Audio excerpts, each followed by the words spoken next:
Remember me, when the sun comes up in the morning sky. There I will be, soaring with the eagle so high, feeling free. Remember me, down the road, hand in hand, you and me.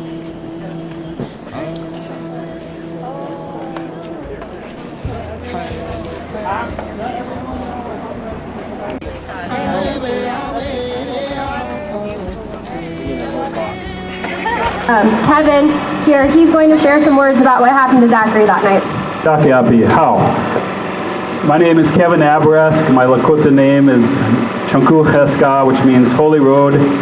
Relatives, I greet you with a warm hand. I beg forgiveness from my elders for speaking before them today. It's been 3 years ago today that a young 29-year-old Rosebud Lakota man stepped onto a bus in South Dakota, headed toward Oklahoma City, his home.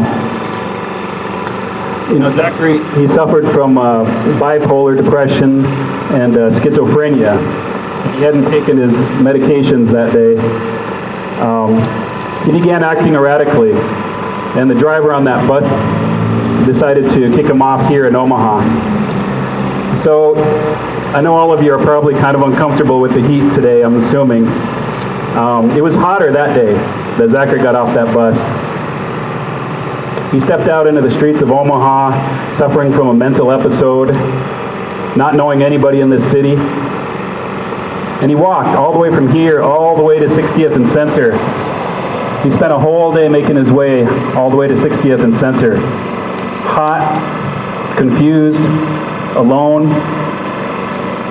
Eventually, some store owners called the police because Zachary had started licking the windows of a tanning salon. And the first officer that arrived that day, he was a veteran of the force. He was trained to deal with mentally ill people. He gave him a bottle of water. And Zachary drank that bottle of water in about 2 seconds. He was incredibly dehydrated at that point. And then the officer left. And Zachary went back on his way down Center Street. He eventually arrived at the Buc-ee's convenience store at 60th and Center. And there again, he began acting erratically. He walked inside the store and he started dancing. Some people kind of wonder now whether he was just trying to put on or entertain the clerk so that the clerk would give him something. He must have been very hungry and very tired and very dehydrated. But police were called again. The clerk got nervous and he called police again. So 3 officers arrived that day: Michaela Mead, Jennifer Strudel, and Scotty Payne. And immediately, they decided to put Zachary into handcuffs. These officers weren't trained the way that first officer was. They didn't really have any idea of how to deal with somebody like Zachary, who looked so much different than them, who was acting so much different than them. And they became scared, and they put him in handcuffs, and they put him in the back of the police cruiser. The officer in charge of that scene that day was a woman named Jennifer Strudel, and she began calling people, trying to get some place where she could take Zachary. She called her sergeant, who was on duty that night, a man named Eric Forehead, and she said, "I have a man suffering from a mental episode, and I need to find him somewhere where he can spend the night."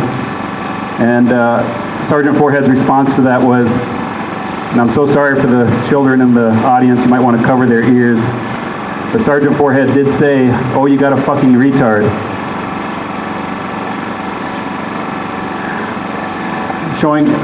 Demonstrating an utter lack of sympathy for this man. So Jennifer Strudel decided to call Zachary's mother. And she got Renita on the phone from Oklahoma City and just asked Renita, "What do you want me to do? I have no place I can take him to in Omaha." You see, Zachary wasn't a danger to himself or to anybody else, and because of that, he fell through the cracks that night.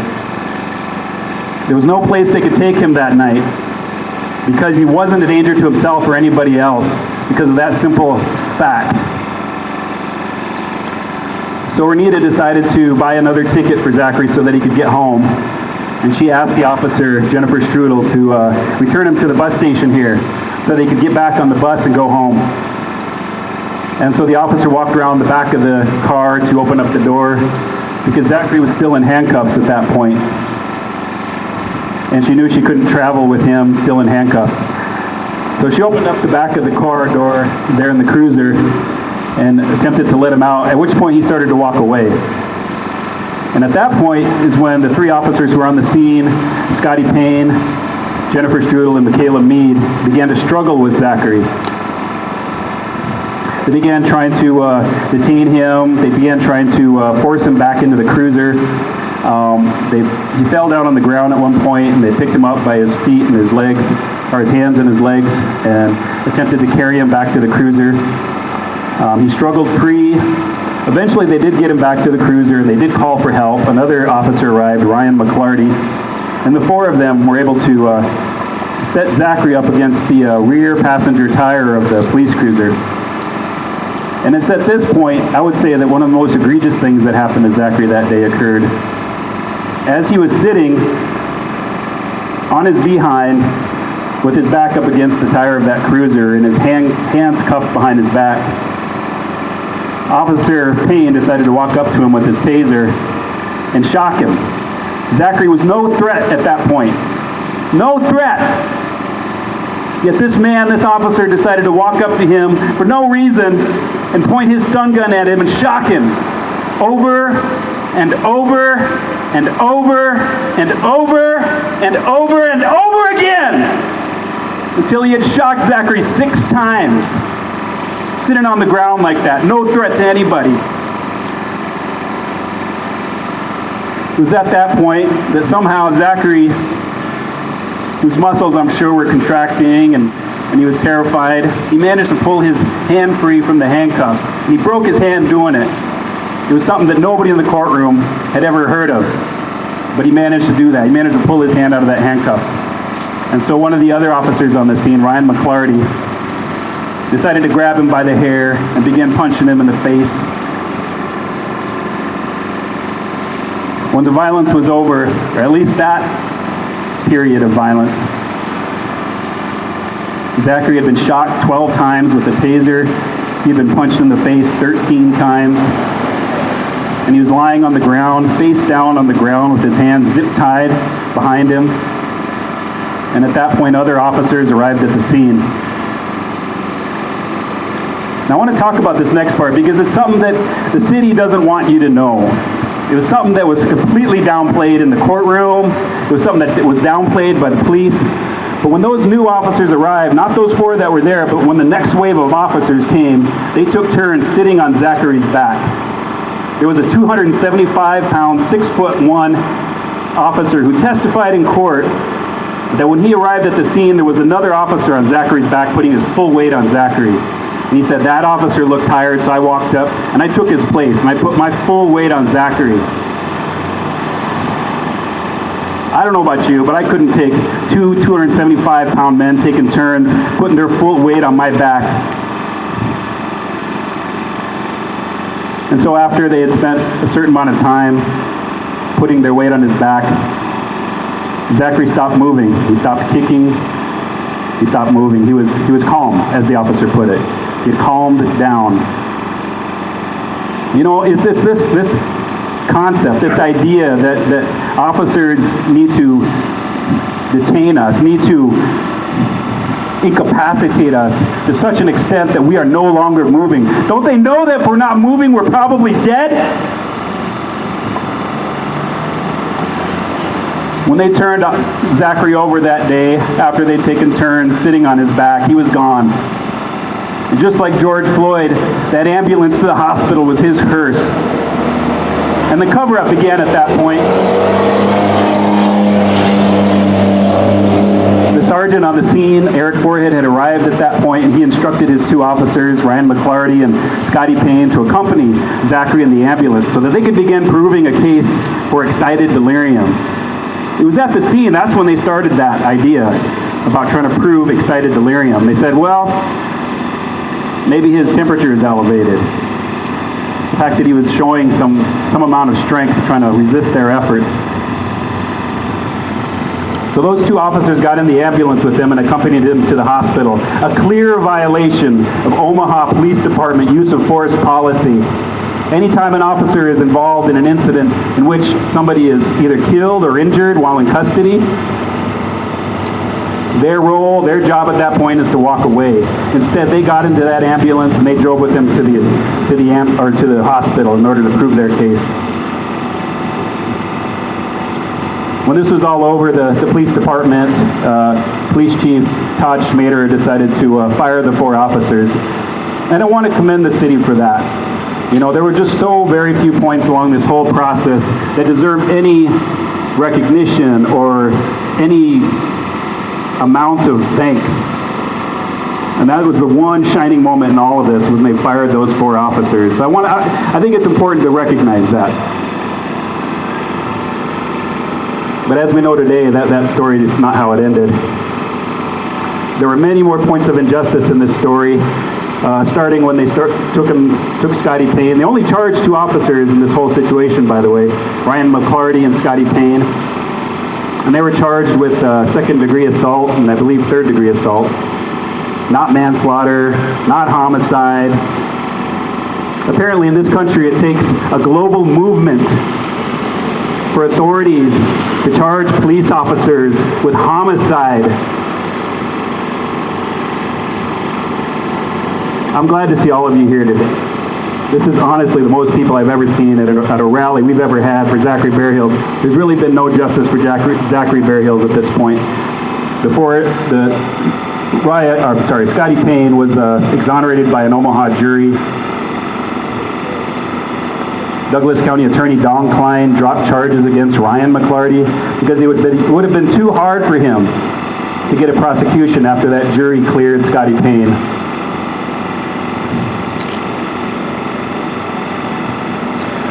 One of the worst things that happened, this happened 2 months ago in April, when an arbitration panel ruled that 3 of the 4 officers would get their jobs back. The only one who will remain fired is Scotty Payne. You know, I can't imagine that, walking down these streets and seeing someone like Ryan McClarty or Jennifer Strudel or Michaela Mead walking past. That's terrifying to me. That thought is terrifying to me. These people had no sympathy, no care for this human being that they dealt with that night. And you cannot make me believe that they will ever feel that way about any human being. I can't stand that thought. You know, I talked to the mayor's chief of staff today, Marty Bialik, and I asked him, is the mayor going to consider challenging this ruling by this arbitration panel? Because she has that right, and she's done so in the past. This past November, she appealed a ruling by an arbitrator who had decided that Omaha Fire Union Chief Steve LeClaire should get his job back after he punched a black woman in the back and whispered a racial epithet to her in a bar. You know, it bothers me that she felt righteous indignation enough that she would appeal that decision by that arbitrator reinstating Steve LeClaire, but she didn't feel the righteous indignation to appeal this ruling for a man who died at the hands of the police that are under her control, that are under her supervision. I don't understand that. You know, this morning, Renita Chalapa, Zachary's mother, posted something on Facebook, and she said that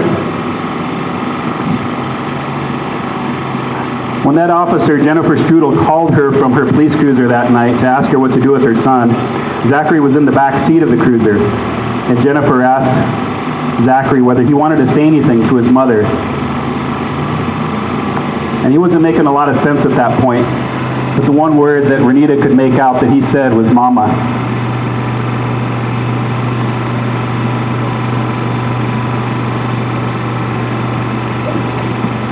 Thank you. In the state of Nebraska has broken down. Who can disagree with me? The most vulnerable man in all of Nebraska on a June 2017 night at 60th and Center was tasered and beaten to death by the Omaha Police Department, but no one could find any wrongdoing. Zachary Bear Heels was murdered under the color of law. We have offered up our prayers and we have put down tobacco. Our prayers for justice and for Zachary Bear Heels to be able to rest have been heard, and we will find that justice when all of us have taken heart and when we tell Omaha and all of the country that we have had enough.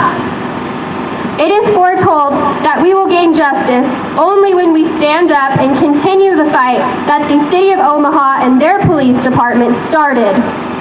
I am ready to fight. What choice do we have? They are killing our sons and daughters. We must act. We must call on the U.S. Attorney and the DOJ to see what is wrong and what has been wrong in the ranks of the Omaha Police Department. We must call on our congressional delegations and tribal nations to step up. Where are the warriors and those who pump their fists in the air at rallies? There is no need to perceive who the enemies may be and what they may think. They find it okay to take the most vulnerable among us and beat us to death, to electrocute us. The Omaha Police Department has been allowed by the courts and the justice system to be the judge, jury, and executioner of Zachary Bear Heels. Investigate the whole damn bunch. They are the poster boys for collusion.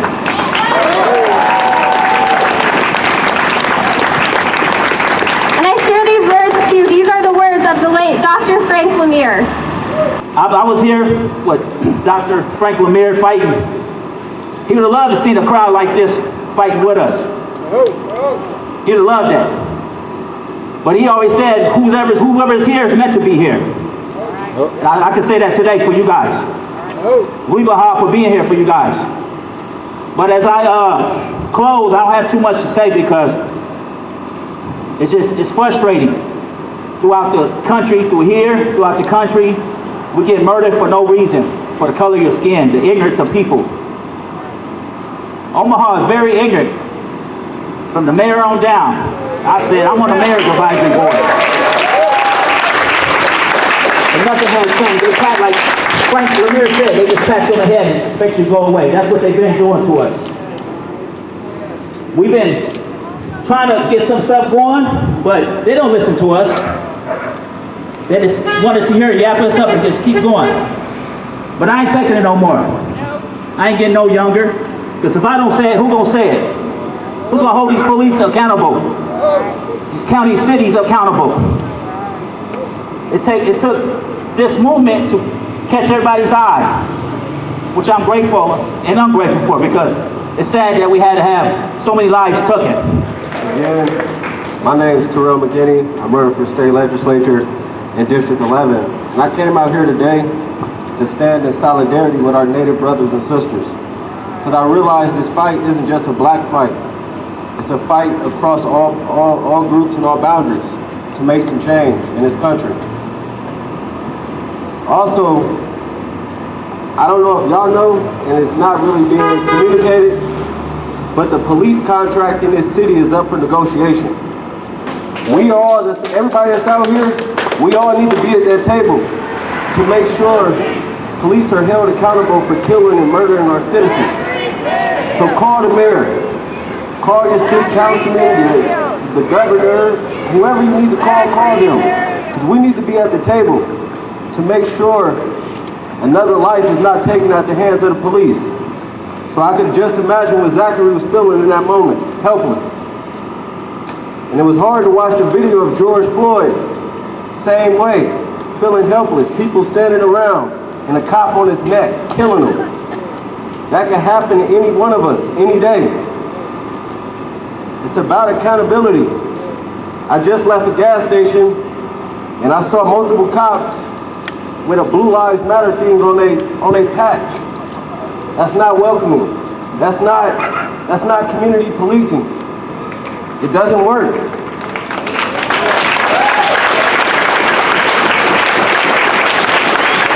You have police on Twitter saying all lives matter and blue lives matter, in opposition to people saying Native Lives Matter and Black Lives Matter?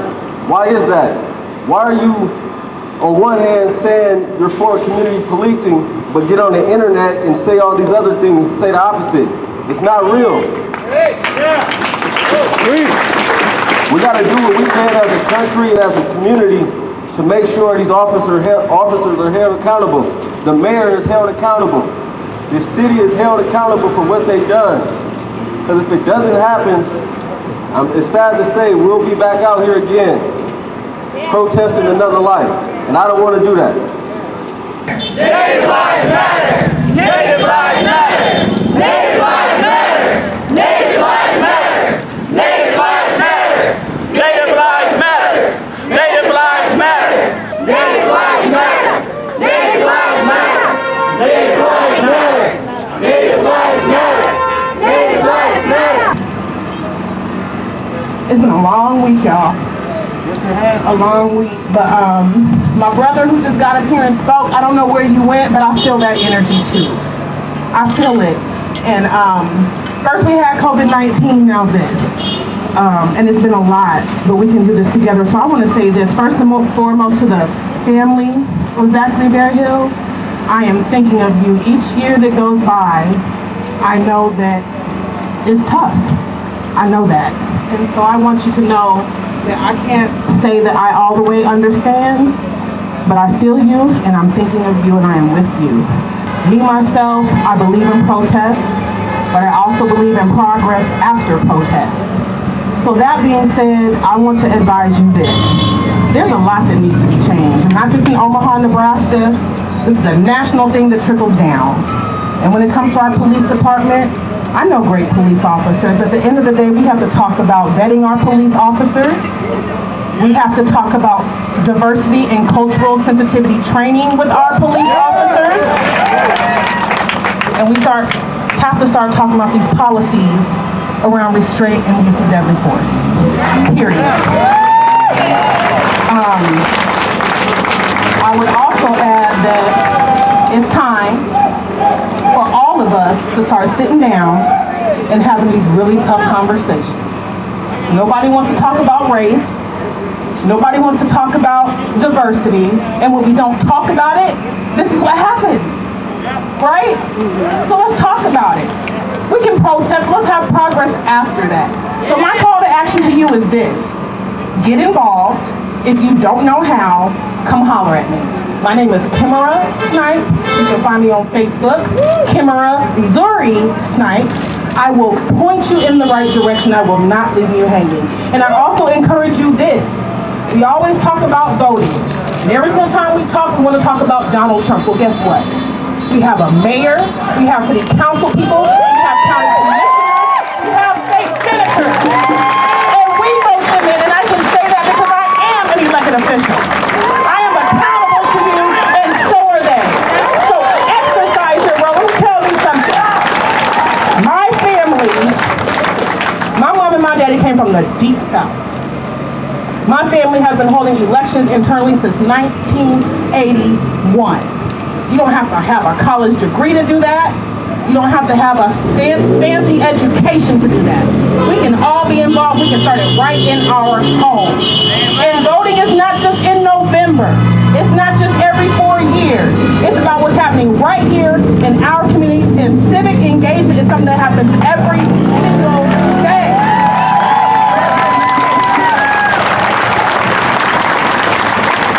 So that being said, there's been a lot happening this last week.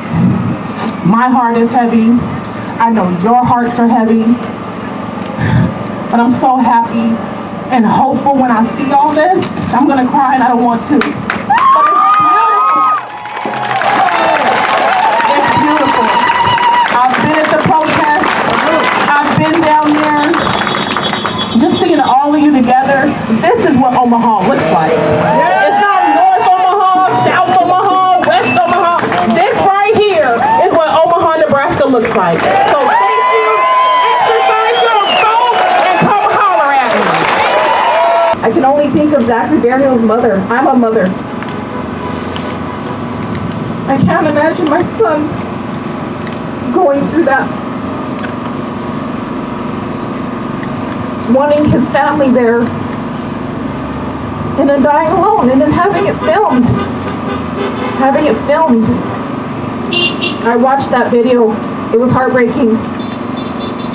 He cried out for help, and they just beat him and tased him until he stopped moving. Don't forget his name. Don't let this end. So decolonization is not just for Native Americans, it's for blacks, Asians, white people. If you want peace between the races, this is where we start.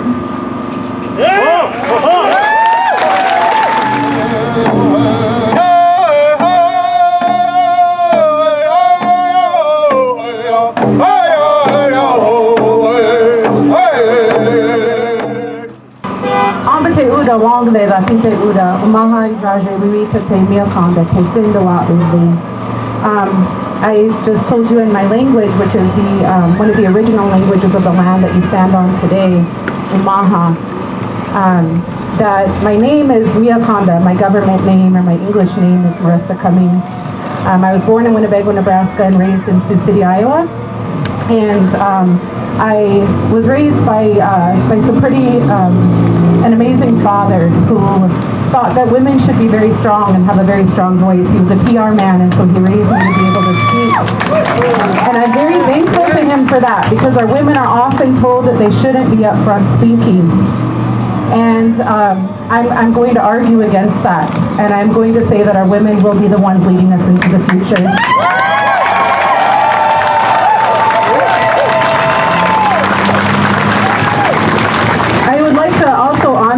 Zachary Bear Heels' memory, his spirit, and his family today. It's a very sad occasion, and one thing I want to talk about is racism isn't going to end if we all sit here and hold hands and sing Kumbaya.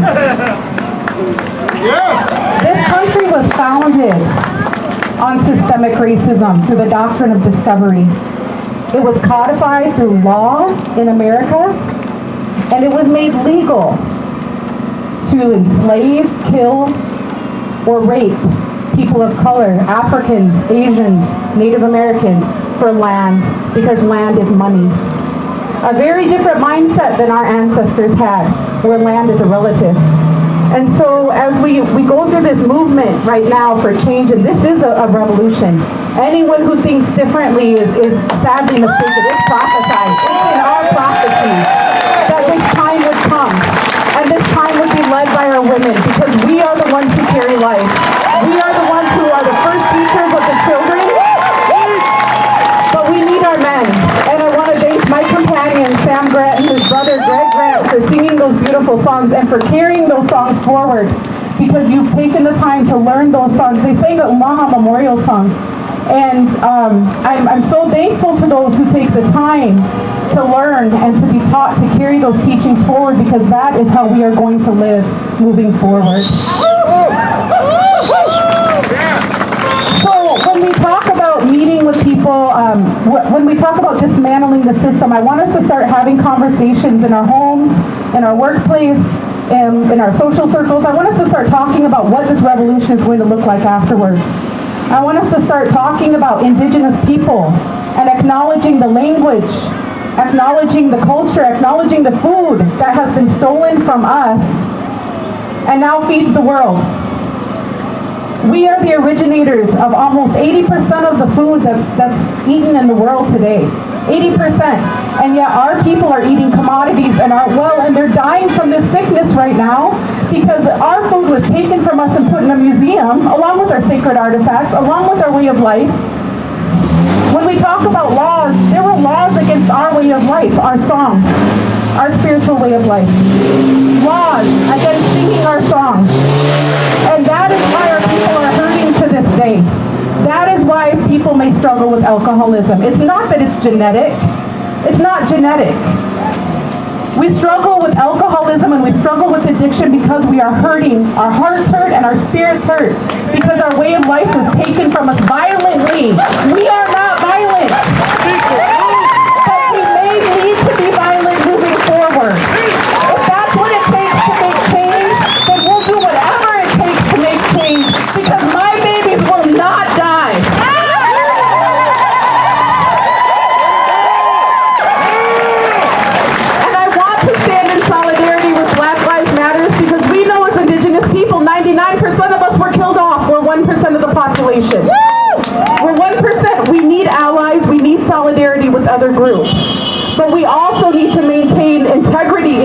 are. We don't need anyone coming around trying to be us. We don't need anyone coming around trying to take our spirituality or our way of life. We don't need anyone videotaping our songs and trying to go sing them at home. We don't need that. But we need you to stand with us and be willing to die with us.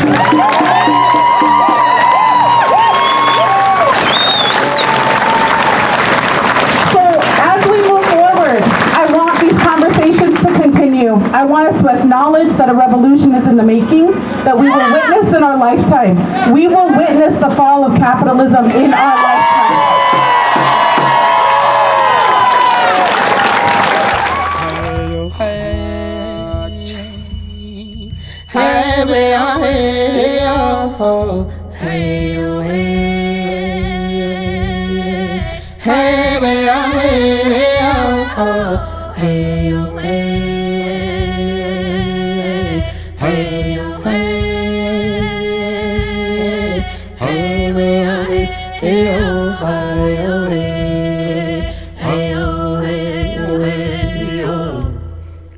Remember me, when the sun comes up in the morning sky, there I will be, soaring with the eagle so high, feeling free. Remember